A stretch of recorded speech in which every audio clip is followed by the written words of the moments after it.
أعوذ بالله من الشيطان الرجيم ولقد أرسلنا نوحا وإبراهيم وجعلنا في ذريتهما النبوة والكتاب فمنهم مهتد وكثير منهم فاسقون ثم قفينا على آثارهم برسلنا وقفينا بعيسى بن مريم وآتيناه الإنجيل وجعلنا في قلوب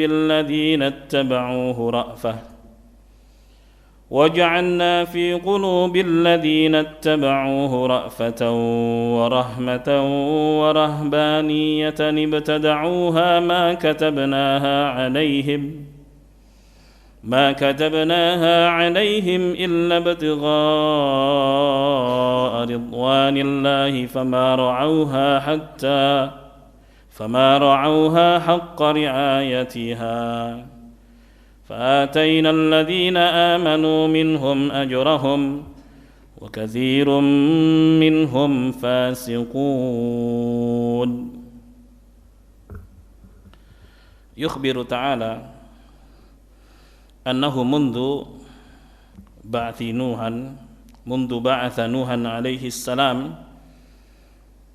لم يرسل بعده رسولا ولا نبيا إلا من ذريته.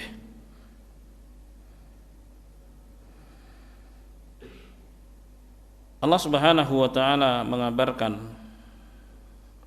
bahwa sejak Allah mengutus Nuh alaihi salam, Allah Subhanahu wa taala tidak mengutus setelahnya seorang rasul pun, seorang nabi pun melainkan dari keturunan Nuh. Ya. Jadi setelah Nuh alaihi salam berdoa pada Allah agar Allah binasakan seluruh orang kafir, jadi enggak tersisa di muka bumi kecuali muslim, mereka yang selamat yang ada di dalam kapal. Jumlah mereka dalam sebuah riwayat ada 60 orang, riwayat yang lain menyebut 80 orang. Dan itulah sisa penduduk bumi hanya di atas kapal, karena banjir ini banjir yang menutup seluruh bumi. Ya, kata Allah Subhanahu wa taala, falamma tagal ma'u hamalnakum fil jariyah. Ketika air itu melimpah dan melampaui dataran tertinggi, ya, dari bumi, kami bawa kalian di atas kapal yang berlayar. Oke. Karena Nuh alaihi salam saat itu berdoa, Rabbi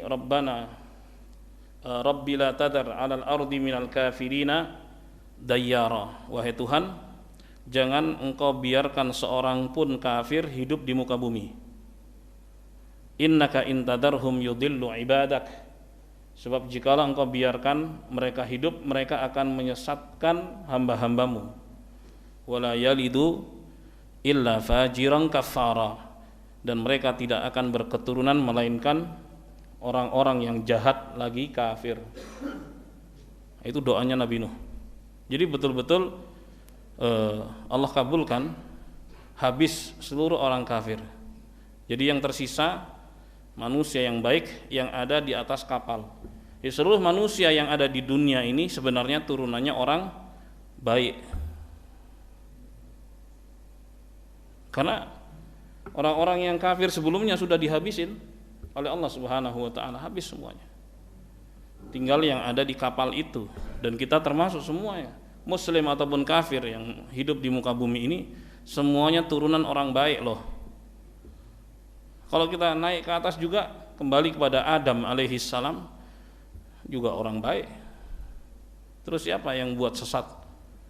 Ya, tentunya itu nggak lepas dari takdir Allah Subhanahu wa taala. Sebabnya adalah iblis dan para setan yang memang dendam kesumatnya sampai dia bersumpah di hadapan Allah Subhanahu wa taala untuk menyesatkan manusia dan memperbanyak teman di neraka. Itu. Nah, di sini Allah Subhanahu wa taala mengabarkan bahwa nabi setelah Nuh, rasul setelah Nuh itu dari keturunannya, dari keturunan Nuh, enggak ada yang lain. Baik. Walaqad arsalna Nuhan wa Ibrahim. Sungguh kami utus Nuh dan Ibrahim. Oke. Wa ja'alna fi dzurriyyatihiman nubuwata wal kitab. Dan kami jadikan pada keturunan mereka berdua ya nubuwah dan Alkitab. Jadi dua nabi ini. Nuh, setelah itu Ibrahim alaihissalam. Ibrahim alaihissalam Khalilur Rahman, ya. Lam yanzil minas sama'i kitaban, lam yunzil minas sama'i kitaban wala arsala rasulan wa auha ila basyari min ba'dih illa wa huwa min sulalatih. Jadi Allah tidak menurunkan dari langit sebuah kitab pun, tidak mengutus seorang rasul pun, tidak memberikan wahyu kepada manusia pun setelah Ibrahim, melainkan dari keturunannya. Jadi dua nabi ini, pertama Nuh, kedua Ibrahim. Jadi nabi-nabi setelah Ibrahim itu dari jalurnya Ibrahim, keturunan Ibrahim alaihissalam. Ya. Nah, sampai yang sekarang ini heboh di muka bumi, ya, di Palestina, ya itu semua keturunan Ibrahim. Semua keturunan Ibrahim. Taib di Yerusalem atau Darussalam. Nah, baik dari kalangan Bani Israilnya. Kalau Bani Israil itu nabi besarnya Musa alaihissalam. Kemudian nabi terakhir mereka adalah Isa alaihissalam. Dan mereka juga tahu akan datang nabi terakhir, disebut namanya di kitab mereka, namanya Muhammad, ada yang menyebut Ahmad. Mereka percaya itu. Akan tapi mereka mengira itu dari keturunan Israel. Israel itu Yakub alaihissalam. Yakub itu putra Ishak. Ishak putra Ibrahim. Ibrahim punya dua anak, dua istri, yang satu Ishak, yang satu Ismail. Lalu Nabi Muhammad itu jalurnya Ismail. Tapi Bani Israel mengira itu dari keturunan Israel atau Yakub alaihissalam. Ternyata Allah utus dari keturunan Ismail. Mereka nggak terima. Itu kesukuan, yaitu rasis, betul-betul rasis. Mereka, padahal mereka tahu persis. Kan sebenarnya tinggal satu, tunjukkan bukti. Udah itu aja kan mestinya. Kalau mereka nggak percaya, tuntut buktinya. Tunjukkan bukti, dan Rasul sudah menunjukkan buktinya. Tapi tetap saja mereka nggak percaya. Jadi fanatisme ras itu lebih besar bagi mereka daripada kebenaran itu sendiri. Bahkan karena fanatisme golongan itu membuat mereka ingkar kepada Allah Subhanahu wa taala. Jadilah mereka orang kafir. Walaupun mereka mengaku beriman kepada seluruh nabi. Tapi bagaimana Muhammad? Enggak. Itu sama saja mengingkari seluruh nabi. Karena seluruh nabi telah diambil janjinya oleh Allah Subhanahu wa taala. Apabila Nabi Muhammad SAW datang dan mereka masih hidup, seluruh nabi seandainya masih hidup, mereka harus membela Rasulullah, mereka harus membantu Rasulullah, mereka harus mendukung Rasulullah. Bahkan Rasulullah SAW mengatakan, "Lau kana Musa hayyan ma wasi'ahu illa tibai." Seandainya Musa masih hidup, maka tidak ada celah kecuali harus ikut aku. Ya. Karena memang itu sudah menjadi ketetapan Allah Subhanahu wa taala. Namun mereka pengikut-pengikut ini, ya, karena fanatik, buta, mereka menolak. Walaupun mereka sudah ditunjukkan bukti-bukti bahwa Muhammad sallallahu alaihi wasallam adalah utusan Allah. Jemaah sekalian yang dimuliakan Allah. Jadi semua nabi dan rasul itu mengerucut pada keturunan Nuh dan keturunan siapa? Ibrahim. Dua itu. Berarti ini dua orang ini orang-orang hebat ya. Orang-orang yang tulus. Ya. Bagaimana tidak? Keturunan-keturunannya itu jadi orang-orang hebat juga. Walaupun setelah mereka enggak ada. Gitu. Jemaah sekalian yang dimuliakan Allah. Kalau orang itu baik, orang itu saleh, pasti Allah Subhanahu wa taala akan jaga keturunannya. Itu janji dari Allah Subhanahu wa taala. Sebagaimana juga dalam surat Al-Kahfi. Ya, ketika Khadir membangun dan menegakkan kembali dinding yang hendak roboh. Karena di dalamnya ada 2 anak yatim di situ. Yang orang tuanya meninggalkan harta di situ. Ya. Dan Allah Subhanahu wa taala jaga mereka. Allah kirim Khadir untuk memperbaiki rumah mereka. Subhanallah. Jadi enggak usah khawatir ya, karena anak-anak keturunan itu ada yang jaga. Kalau kita memang betul-betul sudah maksimal dan enggak semua kita bisa mengiringi anak kita, cucu kita, berserahlah pada Allah Subhanahu wa taala. Ya, minta kepada Allah Subhanahu wa taala agar menjaga keturunan kita. Gitu. Minta pada Allah dan dimulai dari kitanya sendiri masing-masing. Jadi orang yang baik ya. Karena pasti akan dijaga oleh Allah Subhanahu wa taala. Jemaah sekalian yang dimuliakan Allah. Di dalam ayat yang lain Allah Subhanahu wa taala berfirman, "Wa ja'alna fi dzurriyyatihima an-nubuwwata wal kitab." Ya. Dan kami jadikan pada keturunan mereka, kami berikan kenabian dan Alkitab. Hatta kana akhiru anbiya ibni Israila Isa ibn Maryam alladhi bashar ba'dahu bi Muhammad salawatullah wassalamuhu alaihima. Jadi sampai terakhir nabi terakhir Bani Israel yaitu Isa yang merupakan manusia biasa bash ba'dahu, beliau juga mengabarkan kabar gembira bahwa nanti setelahnya ada Muhammad sallallahu alaihi wasallam. Tsumma qafaina ala atharihim birusulina. Kemudian kami sertakan mengikuti jejak mereka utusan-utusan kami. Ya. Pertama Nuh, kemudian Ibrahim. Allah sertakan berikutnya utusan-utusan kami. Wa qafaina bi Isa bin Maryam, dan kami sertakan dengan Isa ibn Maryam. Wa atainahul Injil, dan kami anugerahkan kepada Isa kitab Al-Injil. Itu kitab alladzi auhahu Allahu ilaih. Itu kitab yang Allah wahyukan kepadanya. Wa ja'alna fi qulubil ladzina tabauh, dan Allah Subhanahu wa taala jadikan di dalam hati para pengikutnya, pengikut Isa, yaitu al-hawariyun. Ini pengikut Isa yang benar ya. Jadi jamaah ada 3 kelompok manusia menyikapi Isa alaihi salam, karena dia lahir kan enggak ada ayah, tanpa ayah. Tapi Allah Subhanahu wa taala sudah mengingatkan bahwa penciptaan Isa itu sama seperti Adam alaihi salam. Dalam Al-Qur'an Allah ingatkan itu. Karena Allah mudah saja dengan mengatakan apa? Kun. Itu kata yang Allah ucapkan. Kun yang artinya jadilah, fayakun maka terjadilah. Mudah bagi Allah Subhanahu wa taala. Nah, 3 jenis manusia itu, yang pertama yang menganggap bahwa Isa itu anak zina.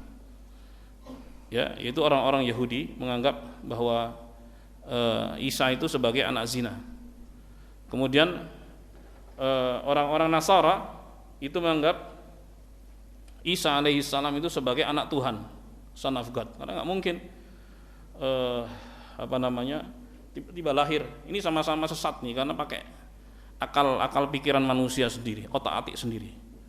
Ya. Baik. Kemudian yang ketiga adalah Al-Hawariyun, itu sahabat-sahabatnya Isa alaihissalam yang mengimani bahwa Isa adalah utusan Allah Subhanahu wa taala. Nah, di sini Allah Subhanahu wa taala mengabarkan, wa ja'alna fi qulubil ladzina taba'u, dan kami jadikan di hati para pengikutnya, pengikut Isa yaitu Al-Hawariyun, ra'fatau wa rahmah. Hati mereka itu lembut dan penyayang. Itu sifat para pengikut Isa alaihissalam, lembut dan penyayang, sifatnya begitu. Ya, sifat para pengikut Isa adalah lembut dan penyayang. Dan ingat, Isa itu adalah nabi Bani Israel. Jadi yang bukan Bani Israel itu tidak diutus untuk dia. Ya, Bani Israel kan keturunan Yakub alaihissalam, itu aja udah. Jadi yang bukan dari Bani Israel, maka Isa tidak diutus untuk dia. Ya, kayak kita di Nusantara ini kan. Walaupun mungkin aja dulu di masa penjajahan ada yang mungkin bermigrasi gitu, kemudian tinggal di sebagian tempat, mungkin saja, karena ada sebagian ulasan-ulasan tentang itu. Tapi secara umum di Nusantara itu umumnya bukan dari Bani Israel, maka ajaran Isa bukan untuk mereka, gitu. Ini ajaran untuk Bani Israel, bukan untuk selain Bani Israel. Kan Rasulullah mengatakan, kana an-nabiyyu yub'atsu ila qaumihi khassah. Dulu nabi itu diutus untuk kaumnya saja. Oleh sebab itu antara Ibrahim dengan Lut, walaupun ini sepupuan, tapi masing-masing.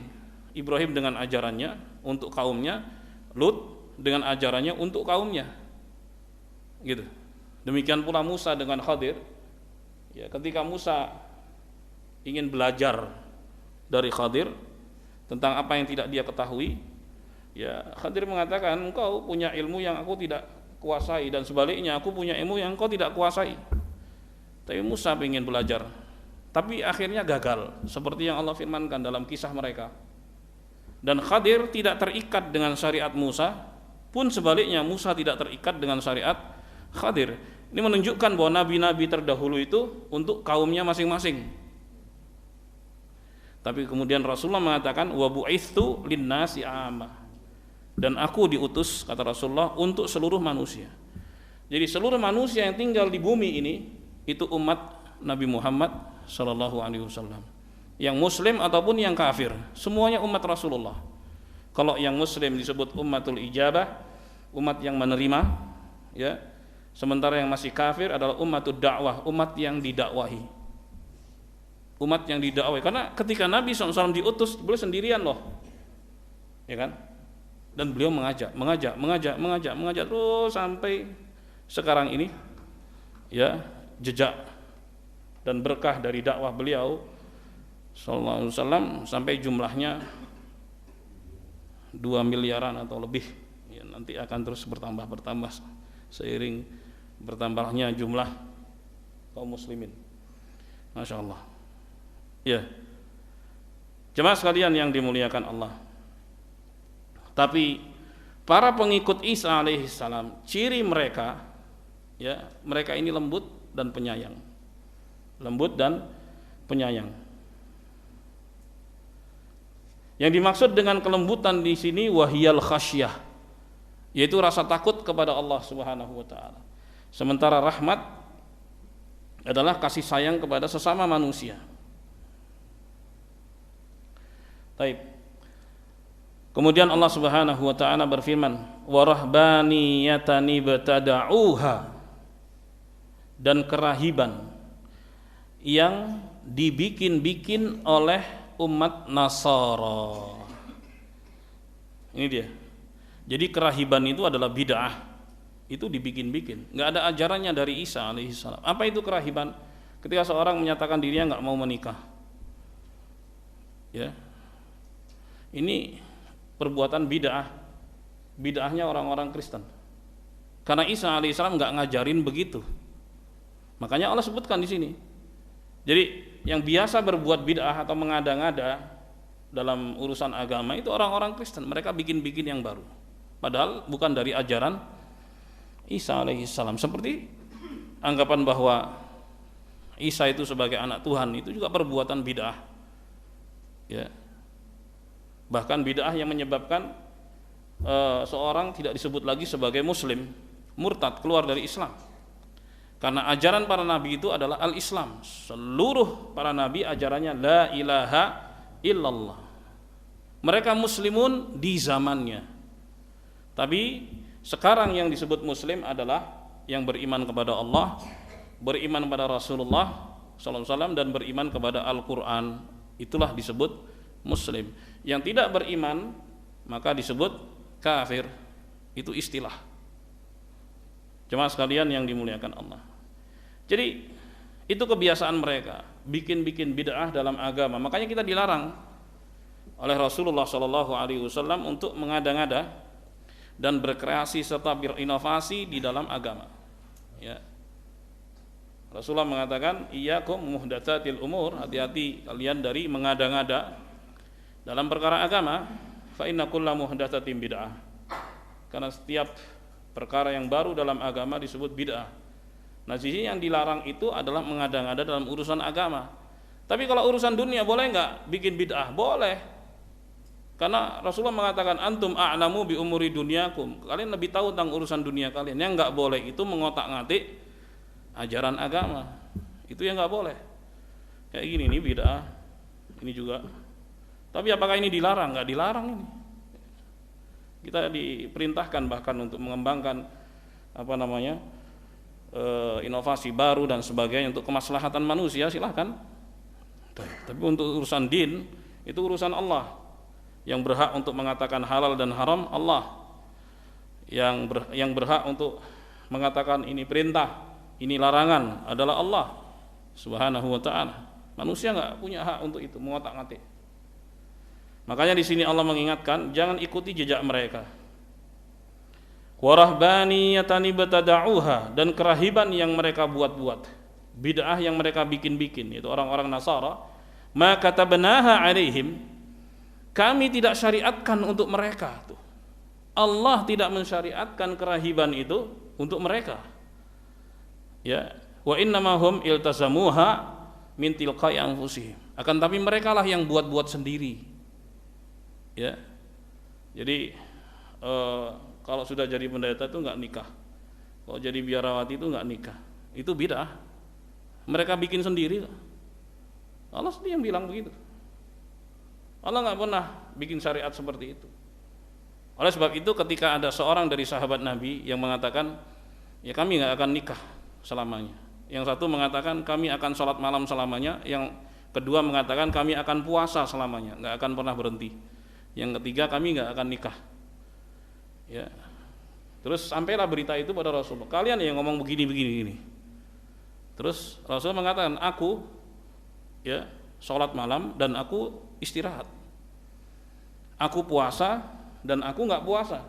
Jadi ada liburnya. Dan aku menikah. Faman raghiba an sunnati falaisa minni. Maka siapa yang benci dari ajaranku, maka dia bukan bagian dariku. Jadi jangan merasa bahwa apa yang dia buat itu lebih baik. Enggak begitu. Yang terbaik adalah mengikuti bimbingan dan petunjuk Nabi Muhammad SAW. Jangan bikin-bikin. Jemaah sekalian yang dimuliakan Allah.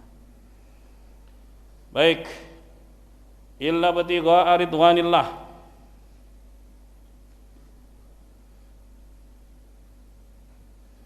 Baik.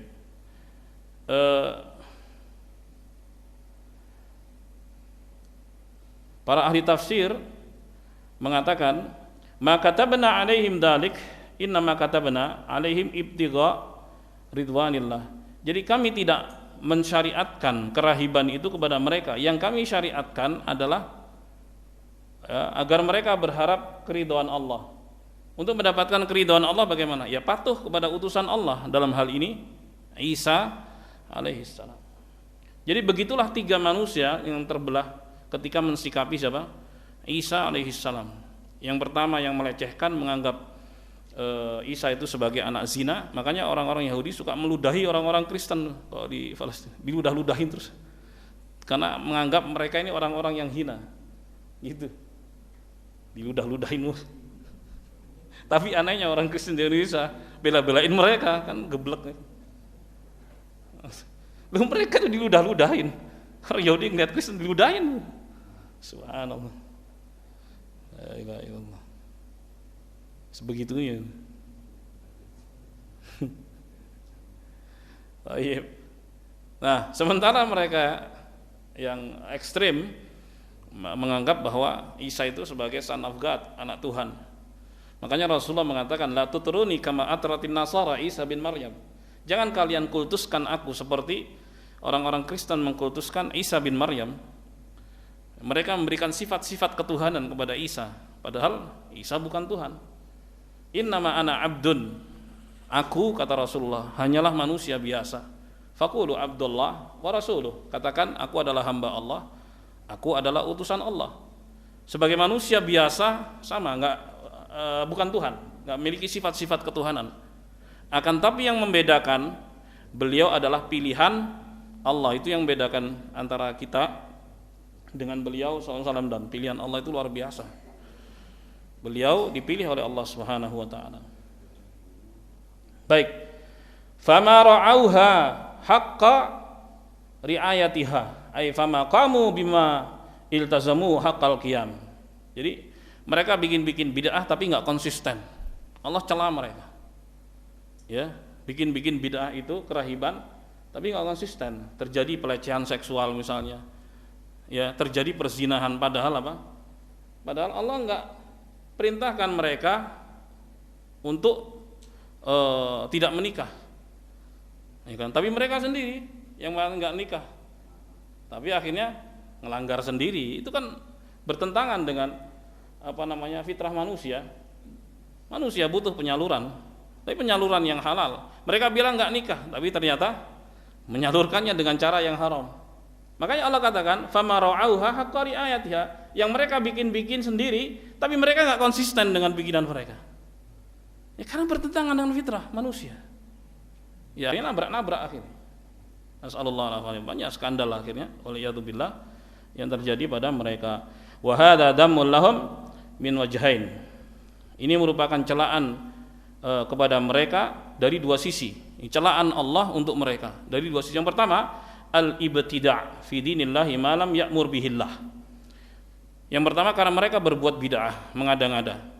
Ya, sesuatu yang tidak diperintah oleh Allah Subhanahu wa taala. Tsani, yang kedua, fi adami qiyamihim bimal tazamuhu mimma za'amu annahu qurbatun yuqarribuhum ila Allah Subhanahu wa taala. Ketika mereka enggak konsisten dengan bid'ah tersebut, katanya enggak nikah supaya bisa dekat dengan Tuhan, tapi nyatanya enggak.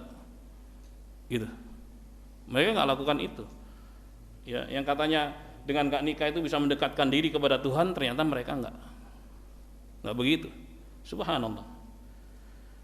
Al-Imam Ahmad meriwayatkan dari Abu Sa'id Al-Khudri radhiyallahu an, anna rajulan ja'ah, bahwa ada seorang datang kepada Rasulullah SAW, faqala ausini, lalu dia mengatakan, berikan wasiat kepadaku wahai Rasulullah.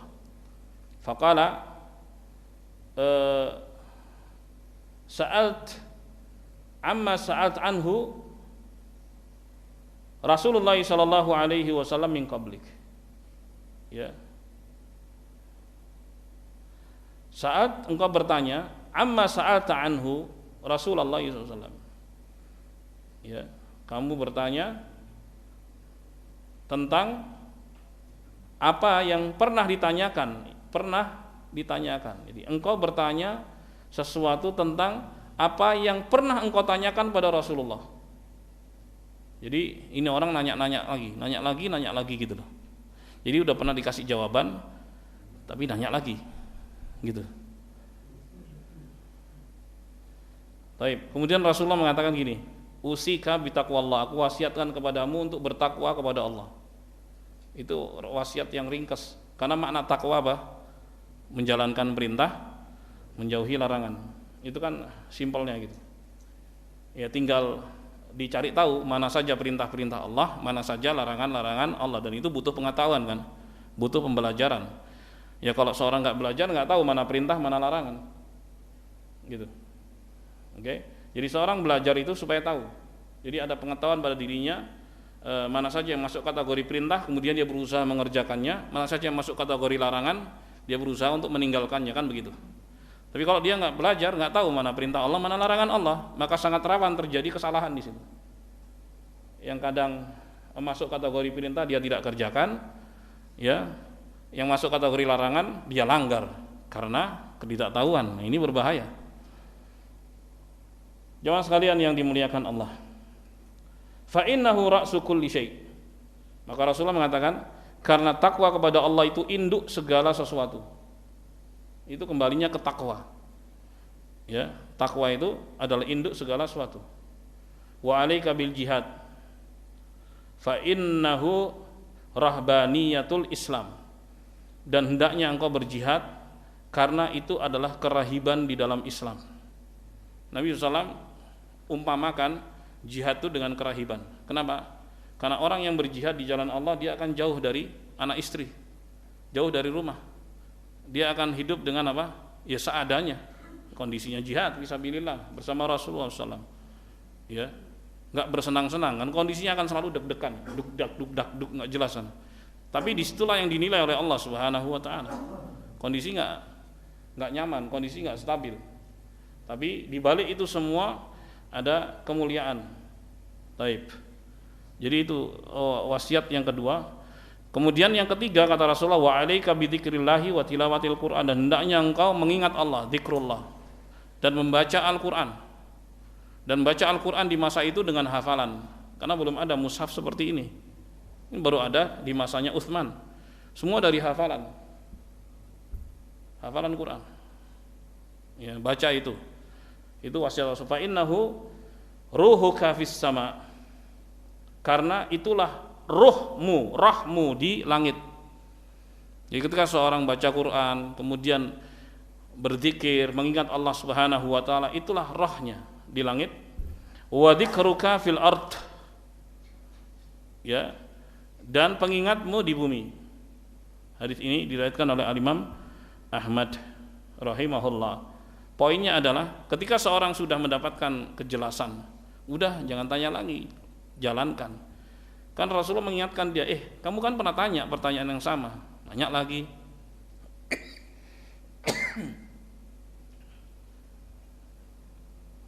Baik, akhirnya ditegur oleh Rasulullah Sallallahu Alaihi Wasallam. Bismillah.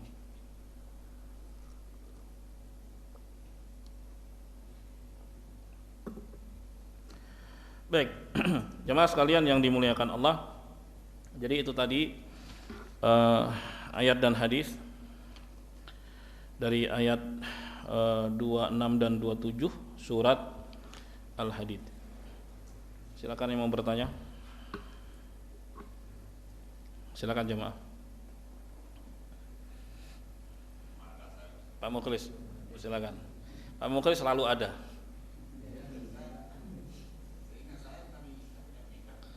Kenapa? Nabi Isa belum dapat keterangan tentang itu, tapi nggak pernah mengajarkan untuk tidak menikah, itu poinnya. Beda lagi soal kan antara ajaran dengan, karena Nabi Isa alaihissalam akhirnya diangkat oleh Allah Subhanahu Wa Taala, diangkat, dan nanti di akhir zaman akan diturunkan oleh Allah Subhanahu Wa Taala. Gitu. Oke, berikutnya. Silakan.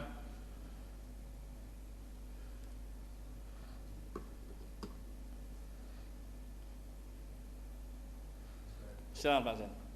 Kalau jemaah tabligh itu barangkali ini ya, apa namanya, menghatikan ayat itu tadi, kerahiban, tidak meninggalkan keluarga, lalu kemana-mana. Ya, itu sudah menjadi pakem mereka bikin apa namanya ketentuan-ketentuan tersebut, ya. Dan Nabi Shallallahu Alaihi Wasallam nggak pernah mengajarkan begitu, ya, bahwa yang dimaksud khuruj di sini keluar di jalan Allah Subhanahu Wa Taala, datang satu negeri ke negeri yang lainnya, jauh dari ilmu. Coba tanya setelah sekian lama apa yang didapat ketika mereka nggak belajar, nggak ada pengetahuan. yang mereka dapatkan sama sekali. Allahu musta'an. Begitu. Demikian Pak Zen. Silakan Pak.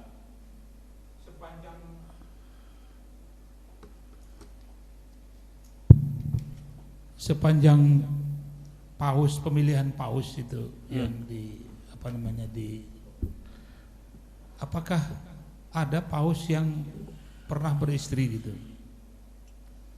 Ya, menurut pengetahuan ini. Wah, saya karena tahu informasinya. Karena selalu kita ketahui itu tidak punya istri gitu. Tapi selalu ada kasus-kasus yang ini di gereja atau di katedral atau di mana gitu sering sekali kita dengar gitu. Itulah. Nah, bagaimana konsekuensi dari memeluk agama seperti itu? Nah, itu tadi sudah kita menurut baca. pandangan kita. Yang saya tanya intinya itu tadi, pernah enggak pemilihan paus dengar. itu punya istri? Nggak pernah dengar. Selalu harus tidak beristri gitu. Ya karena memang begitu. Itu bid'ah yang mereka buat. Itu level yang paling tinggi, level sejak dari yang paling rendah pun udah begitu kan.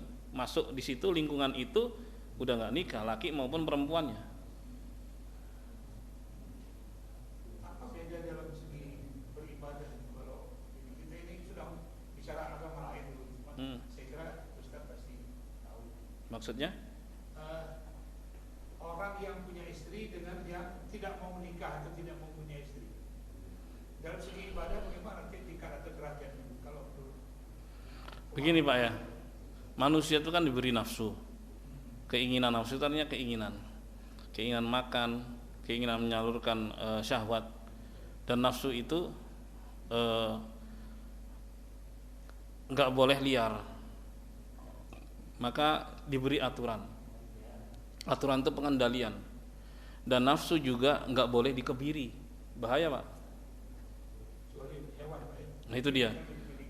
Nah, pengebirian itulah yang akan membuat manusia bisa meledak, melakukan berbagai macam bentuk penyimpangan. Karena itu enggak fitrahnya manusia itu ada penyaluran. Kok enggak disalurkan sakit itu, serius. Kok enggak sakit, berarti ada yang salah nih gitu. Iya kan? Secara medis kalau enggak disalurkan sakit itu. Tapi kok enggak sakit, berarti ada yang salah nih. Ada yang tersembunyi nih, ada apa nih gitu. Disalurkan kemana nih? Itu pertanyaannya. Makanya Allah sendiri mengatakan dalam Al-Quran, kerahiban adalah bid'ah yang mereka bikin-bikin, tapi mereka nggak konsisten. Allah yang bilang, pencipta alam semesta. Jadi kita itu tahu mereka dari Allah melalui Al-Quran. Jadi pertanyaan saya tadi, Ustaz, berbeda nggak tingkat peribadatan? Jelas berbeda. Jelas berbeda. Jelas berbeda. Jelas berbeda. Bahkan orang yang menikah itu sudah dapat separuh, tinggal penyempurnaannya. Separuh dari agamanya, kualitas agamanya ya. Jadi ketika dia berislam kemudian menikah, 50% sudah dia pegang dengan menikah. Maka pemuda-pemuda itu yang sudah mampu dianjurkan untuk menikah. Ya ma'syarus syabab. Rasulullah panggil syabab, para pemuda. Man istata'a minkumul ba'a falyatazawwaj. Ya, maka barang siapa di antara kalian sudah mampu menikah, hendaknya menikah. Apa hikmahnya? Fa innahu aghaddu lil basar. Karena lebih menundukkan pandangan. Jadi enggak jelalatan. Ya, wa ahsanu lil faraj, dan lebih menjaga kemaluan karena ada penyalurannya. Itu dia, Rasulullah yang bilang. Nah kalau nggak menikah sementara dia mampu, punya desakan, gimana coba? Mata kemana, terus kemaluan kemana? Nah, itu dia. Makanya ketika seorang menikah itu paling nggak 50% agamanya aman, dia ada penyaluran, dan dia bisa beribadah lebih tenang pada Allah. Walaupun ada kesibukan-kesibukan lain, memberikan nafkah itu juga bagian dari ibadah. Nah, itu beda dengan yang belum menikah. Fazen. Tadi kalau satu kan 50%. Kalau dua Mantap nih Pak Zen ini, mancing-mancing aja nih Pak Zen nih, mancing-mancing Pak Zen ini.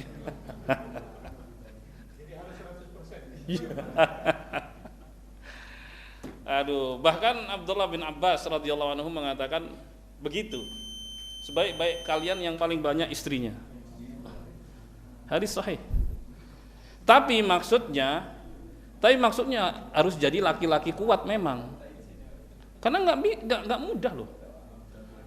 Nggak mudah beneran.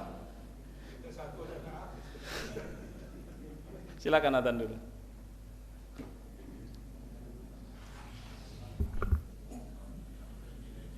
Iya.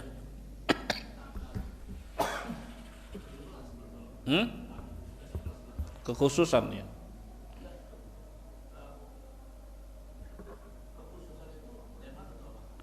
Ya khusus ya hanya untuk Rasulullah SAW yang tidak diberlakukan kepada yang lain. Itu namanya kekhususan.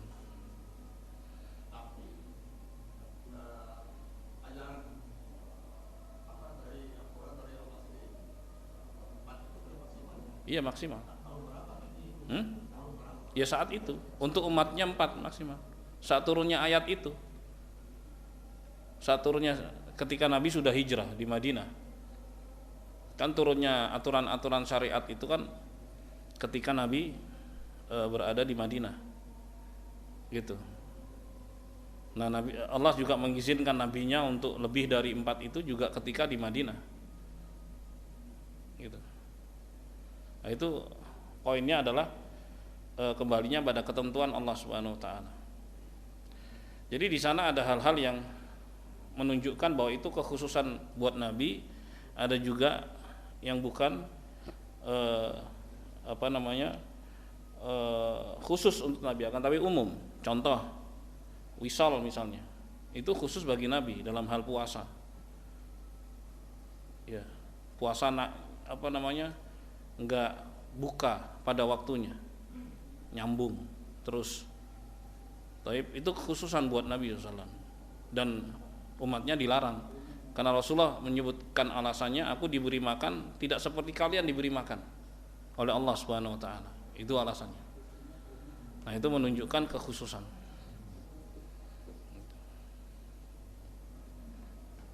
Oke. Ya. Silakan, Pak.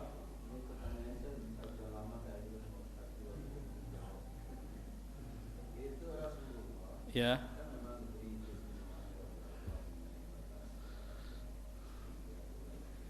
Silakan Pak. Yang saya tanyakan adalah kenapa Rasulullah setelah diberi fasilitas oleh Allah seperti itu masih ingin mengawini istri anak angkat beliau, bekas istri anak angkat beliau. Nah, dan dalam hal ini pun beliau waktu ditegur oleh Allah, kenapa engkau karena waktu beliau ingin mengawini istri bekas istri anak angkat itu, beliau berbicara sama si Zaid. Zaid datang kepada Rasulullah, bagaimana ini Rasulullah mengenai istri saya, dia begini minta cerai. Jadi seolah-olah dia ada hati kepada Rasulullah. Nah, oleh Rasulullah, pertahankanlah istrimu dan takutlah kepada Allah. Tetapi kemudian Allah menegur Rasulullah karena berbohong. Sebetulnya beliau menyimpan sesuatu dalam hati. Wa tukfi fi nafsika mallahu mubdi, kan gitu. Nah, kenapa Rasulullah masih mau mengawini bekas istri anak angkat beliau, sedangkan beliau sudah diberi fasilitas demikian banyak? Apa kira-kira penjelasannya, Rasul? Ya, dalam surat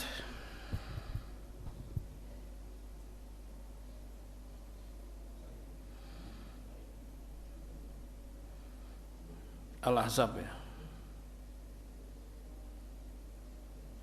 ayat ke-37.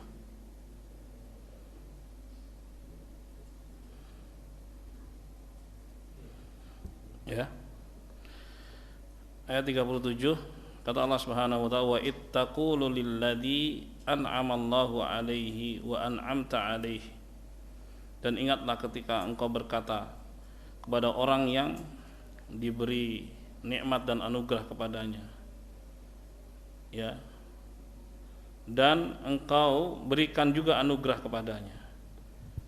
Kamu mengatakan begini, amsik alaik zaujak. Ya. Kamu tahan dulu istrimu gitu. Wattaqillah, dan takutlah kepada Allah. Wa tukhfi fi nafsik, dan engkau sembunyikan di dalam hatimu, mallahu mubdi, ya. Wa takhshan nas, bahwa Allah Subhanahu wa taala tidak akan menampakkan, dan engkau takut pada manusia. Wallahu ahaqqu an takhsha, padahal Allah Subhanahu wa taala lebih berhak untuk engkau takuti. Gitu. Jadi di antara keyakinan jahiliyah, menikahi bekas anak bekas istri istri bekas anak angkat, ya gitu ya. Menikahi bekas istri anak angkat itu memalukan. Ya, itu alasannya. Jadi seakan bahwa anak angkat itu ya anak gitu. Kalau dalam aturan Islam ada mahram yang selamanya. Di antaranya adalah menantu, ya, menantu dan mertua. Ini misalnya seorang menikah, ya, laki-laki menikah dengan perempuan. Nah, laki-laki ini punya bapak. Nah, bapaknya laki-laki itu, ya, merupakan mahram selamanya dengan perempuan itu, istri anaknya itu. Walaupun mereka bercerai, mereka nggak bisa menikah. Itu mahram selamanya. Nggak ada istilahnya kalau mantan suami oke, tapi mantan mertua nggak disebut begitu. Karena hubungan mereka tetap mahram, nggak bisa menikah selamanya. Sebaliknya juga, ya, misalnya laki-laki menikahi perempuan, perempuan punya ibu. Ya, hubungan laki-laki itu dengan mertua perempuannya itu mahram selamanya, nggak bisa dinikahi. Walaupun mereka sudah bercerai, nggak bisa menikahi mantan mertuanya. Oke, gitu. Nah, di anggapan jahiliyah bahwa anak angkat itu sama. Makanya ketika itu kan pernah Rasulullah menganggap bahwa Zaid itu sebagai putra Muhammad, Zaid bin Muhammad, padahal Zaid bin Harithah. Kemudian diingatkan oleh Allah, nggak boleh begitu. Jadi nasab itu tetaplah nasab kepada ayahnya. Clear ya? Oleh sebab itu anak-anak angkat nih, ya ingat harus diperkenalkan dengan orang tuanya. Walaupun dia sejak lahir dibawa sama dia, nggak boleh dia menganggapnya itu anaknya sendiri, nggak boleh. Itu kekufuran. Menisbatkan anak kepada yang bukan orang tuanya adalah kekufuran. Oke. Nah, untuk menepis keyakinan jahiliyah itu, Allah Subhanahu wa taala perintahkan Rasulullah untuk menikahi. Tapi Rasulullah takut-takut, ada rasa-rasa takut gitu loh kepada manusia. Nanti gimana itu. Makanya Allah ingatkan, Allah yang lebih harus engkau takuti wahai Muhammad. Nah, itu kisahnya. Kemudian dilanjutkan ayatnya, falamma qada Zaidun minha watara, ketika Zaid sudah tidak membutuhkan lagi dengan istrinya, akhirnya kan diceraikan, udah perceraian itu. Kemudian Allah katakan zawwajnakaha, aku, kata Allah, yang menikahkan kalian berdua. Jadi Allah Subhanahu wa taala yang menikahkan Rasulullah dengan bekas istri Zaid. Bukan keinginan Rasulullah, itu semua ada hikmah di balik itu. Bukan hanya perkara pelampiasan nafsu, bukan. Tapi yang lebih penting adalah menghilangkan anggapan buruk jahiliyah tadi. bahwa itu nggak boleh, bahwa itu aib, bahwa itu buruk dan sebagainya. Ternyata itu bisa. Yang nggak boleh tadi, kalau misalnya anaknya anak kandung, nah itu kemahramannya selamanya, walaupun antara mertua dengan menantu itu sudah bukan lagi menjadi mertua dan mantu. Demikian penjelasan. Baik, alhamdulillah. Tapi yang pernah saya ketahui ya Pak Ustaz. Maaf sudah titit, nggak apa-apa ya, sedikit ya, dikit ya. Sebelum peristiwa itu, Rasulullah datang mengunjungi rumah Zaid. Iya. Tapi Zaid tidak ada di rumah. Iya. Rasulullah waktu itu bertemu dengan istrinya, karena dia sendirian di rumah, mungkin pakaiannya ya belum rapi lah begitu ya. Yeah. Sehingga Rasulullah melihat, lalu kemudian berucap, Maha besar Allah yang telah menciptakan manusia secantik ini. Yeah. Nah, kemudian waktu Zaid pulang, diceritakan oleh si Zainab kepada suaminya. Yeah. Dan sejak itu hubungan mereka jadi kurang baik. Dan sehingga timbullah keinginan untuk bercerai itu. Jadi maksudnya ada pihak ketiga, yaitu Rasulullah sendiri gitu maksudnya. Ya, kira-kira nah itu begitu. yang mesti harus dihilangkan, karena mesti harus di cross check kembali sebab-sebabnya. Itu apakah betul kejadiannya semacam itu, riwayatnya apakah bagaimana dan sebagainya, dan lihat kita tafsirannya. Nah, karena kalau sekedar begitu aja tanpa melihat rujukan sesungguhnya apa yang terjadi sesungguhnya, bisa salah paham. Dan Rasulullah SAW bukan orang yang seperti itu. Artinya beliau bisa aja diberi oleh Allah Subhanahu wa taala apapun, kan begitu. Tapi itu semua adalah hikmah Allah Subhanahu wa taala, dengan bukti bahwa Allah yang menikahkan langsung Rasulullah dengan Zainab. Begitu. Dalam Al-Ahzab ayat 37 tadi. Ya, gitu ya. Nah, itu yang mesti harus ya. Iya, itu dia. Itu yang kesan buruk akan muncul negatif, padahal nggak mungkin seorang muslim punya pikiran begitu pada Rasulullah. Nah, yang cerita-cerita yang kayak gitu kadang berkembang dari musuh-musuh Islam itu sendiri gitu. Berarti begini, padahal mereka nggak baca ayatnya gitu. Demikian. Itu yang mesti kita berhati-hati darinya ya. Nah, saya nggak bilang begitu tak.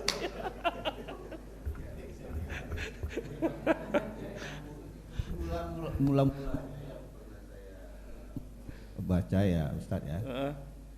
Sebetulnya Rasulullah ingin mengawinkan si Zaid, anak angkat beliau ini. Setelah beliau angkat jadi anak angkat, kemudian ingin mengawinkan sama, kan masih kerabat Rasulullah. Iya, orang-orang dekat lah ya. Itu. Nah, si Zainab ini kan dia orang putih, yang ini orang hitam. Jadi waktu Rasulullah mau mengawinkan, Zainab ini seperti protes. Apa benar engkau ingin mengawinkan aku dengan dia? Oh, enggak, itu beda kasus. Yang itu kaitannya dengan putranya Zaid, yaitu Usama. Usama itu hitam, Zaid itu putih. Usama bin Zaid itu orangnya hitam, tapi Zaidnya itu putih, Zaid bin Haritha. Kemudian dinikahkan, kan siapa ya, Fatimah kalau nggak salah, bintu Qais, bukan Zainab. Jadi ada yang melamar dia, dua orang ya, Muawiyah, satunya lagi sahabat yang lainnya. Kemudian Rasulullah mengatakan kalau Muawiyah itu su'uluk, nggak punya duit dia. Adapun sahabat yang satunya ini suka mukul, kamu jangan nikah pada mereka ya, tapi nikahilah Usamah bin Zaid. Ini beda kasus, beda cerita. Kalau yang dia Zaid bin Harithahnya dengan Zainab. Ini nanti insya Allah. Baik jamaah, terima kasih.